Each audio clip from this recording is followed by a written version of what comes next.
السلام علیکم ورحمۃ اللہ وبرکاتہ۔ نبی صلی اللہ علیہ وسلم کے زمانے کی بات ہے۔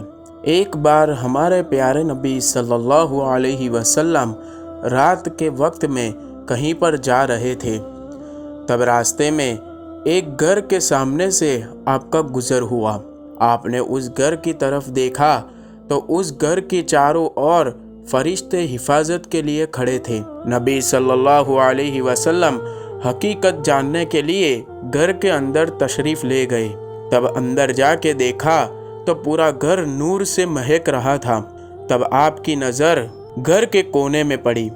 وہاں پر ایک عبادت گزار صحابی نماز پڑھ رہے تھے اور ان کے منہ سے نور نکل کر آسمان کی اور جا رہا تھا۔ جب وہ صحابی نماز سے فارغ ہوئے تو آپ صلی اللہ علیہ وسلم نے پوچھا کہ آپ کون ہو؟ وہ صحابی نے کہا، میں فلاں قبیلے کا غلام ہوں۔ آپ صلی اللہ علیہ وسلم نے پوچھا کہ آپ کیا کام کرتے ہو؟ وہ صحابی نے کہا کہ میں چمڑے کے موزے بنانے کا کام کرتا ہوں۔ پھر آپ صلی اللہ علیہ وسلم وہاں سے تشریف لے گئے، اس غلام صحابی کے مالک کے پاس پہنچے اور وہ صحابی کا پورا پریچے لیا۔ یہ دیکھ کر اس مالک کو تعجب ہوا اور آپ صلی اللہ علیہ وسلم سے پوچھا، آپ یہ سب کیوں پوچھ رہے ہو؟ تب آپ صلی اللہ علیہ وسلم نے فرمایا کہ میں اس صحابی کو خرید کر آزاد کرنا چاہتا ہوں۔ تب وہ مالک بولا کہ پھر میں ہی انہیں آزاد کر کے ثواب نہ کما لوں؟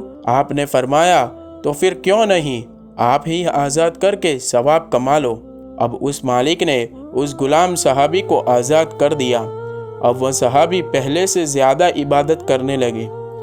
اب تھوڑے وقت کے بعد آپ صلی اللہ علیہ وسلم کا اس صحابی کے گھر کے آگے سے گزر ہوا، لیکن آج آپ کو اس گھر کے باہر فرشتے نہ دکھائی دیے۔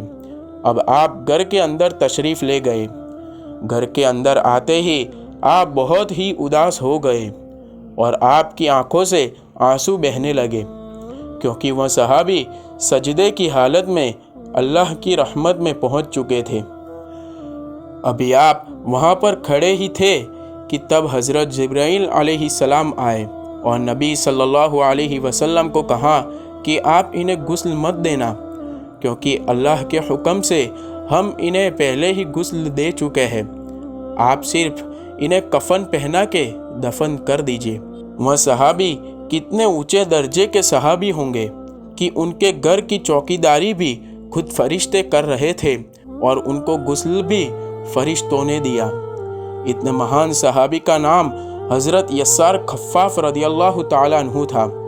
آپ چمڑے کے موزے بنانے کا کام کرتے تھے اور عربی میں چمڑے کے موزے بنانے والے کو خفاف کہتے ہیں، اس لیے یہ صحابی حضرت یسار خفاف رضی اللہ تعالیٰ عنہ کے نام سے جانے جاتے تھے۔ اللہ ہمیں بھی ان صحاباؤں کے واقعوں سے کچھ سبق حاصل کرنے کی توفیق عطا فرمائے، آمین۔ امید کرتا ہوں آج کی یہ ویڈیو آپ کو پسند آئی ہوگی۔ ویڈیو اگر پسند آئی ہو تو ویڈیو کو لائک کیجیے اور چینل کو سبسکرائب کیجیے۔ جزاک اللہ۔